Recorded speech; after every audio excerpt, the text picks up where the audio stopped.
picks up a single, he'll get his 100th run and also his 26th one-day international 100. आज जो लोग विराट के खराब समय में उसकी आलोचना कर रहे हैं, उसको बुरा भला कह रहे हैं, उसको रिटायर होने की सलाह दे रहे हैं, तो मैं आज उन लोगों को हमारी इस डॉक्यूमेंट्री में क्रिकेट की दुनिया में विराट से जुड़ा वो किस्सा सुनाऊंगा, उस मैच की कहानी बताऊंगा जिसने विराट को चेस मास्टर यानी संपूर्ण विश्व का किंग बना दिया था सन 2016।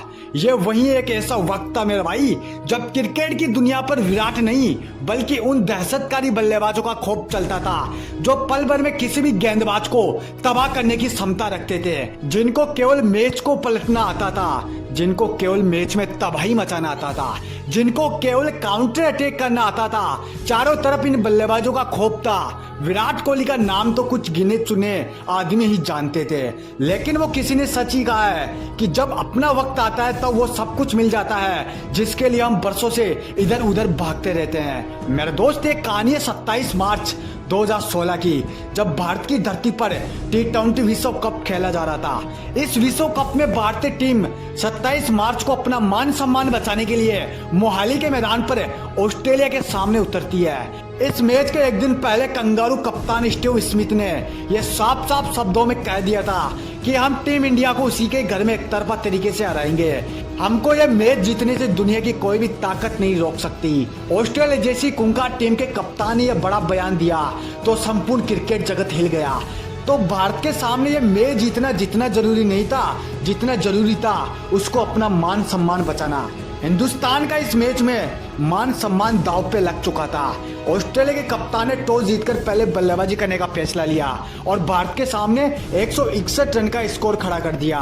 Aaron Finch, Glenn Maxwell, Usman Khawaja तीनों बल्लेबाजों ने मैच में तूफान मचाया था। स्कोर भी ज्यादा बड़ा नहीं था, लेकिन इस स्कोर को बनाकर ऑस्ट्रेलिया अपने आप को सेफ महसूस कर रहा था, क्योंकि खूंखार खिलाड़ियों से भरी ये वो ऑस्ट्रेलिया थी जो दुनिया की किसी भी टीम को 100 रन के अंदर अंदर समेटने की ताकत रखती थी। हिंदुस्तान के कप्तान महेंद्र सिंह धोनी ने रोहित शर्मा और शिखर धवन को मैदान पर उतारा, लेकिन 12 रन के स्कोर पर ही शेन वॉटसन ने गब्बर को मैदान से बाहर कर दिया। हिंदुस्तान का पहला विकेट गिर चुका था और चारों तरफ खामोशी का माहौल, पूरा स्टेडियम खामोश। नंबर 3 पर किंग विराट मैदान पर एंट्री ले चुके थे, लेकिन इससे पहले कि विराट की कदम मैदान पर पड़ते पीछे से हिटमैन भी ऑस्ट्रेलियाई गेंदबाजों का शिकार बनकर मैदान से लौट चुके थे। भारत ने बैक टू बैक अपने दोनों ओपनर बल्लेबाजों को खो दिया था।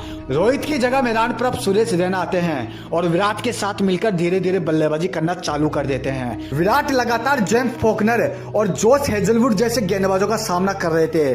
कभी गेंद सिर पर लग रही थी तो कभी गेंद हाथों पर लग रही थी, लेकिन फिर भी अपने देश की इज्जत बचाने के लिए विराट मैदान पर अकेला लड़ता रहा। दोनों बल्लेबाज धीरे धीरे एक एक करके रन बटोर रहे थे। बीच में ड्रिंक ब्रेक हुआ और ड्रेसिंग रूम से विराट कोहली को कुछ इशारा हुआ, उनको कुछ नोटिस मिला।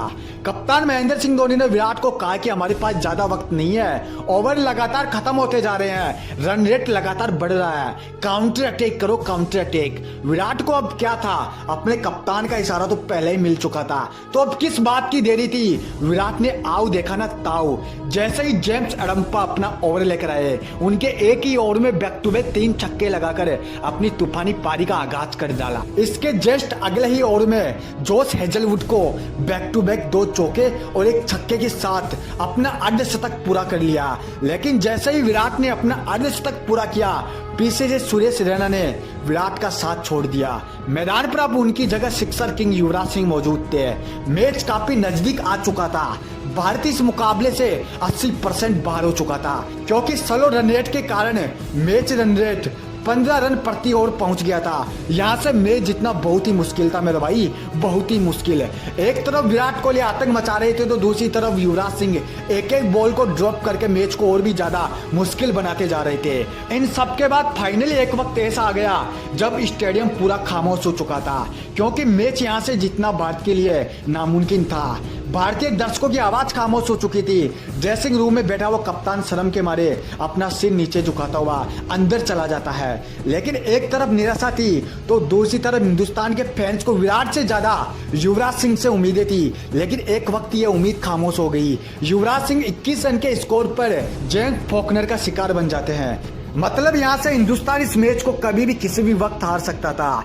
हर एक गेंद के बाद भारत इस मुकाबले से हार की ओर बढ़ रहा था। युवराज सिंह की जगह मैदान पर महेंद्र सिंह धोनी कैप्टन कूल मौजूद थे। धोनी मैदान पर आए और विराट के साथ कुछ बातचीत की। सभी की नजरें विराट और धोनी की तरफ थी कि आखिर दोनों के बीच क्या वार्तालाप चल रही है। जो भी हो, लेकिन आगे जो होने वाला था अब उसको संपूर्ण विश्व देख रहा था।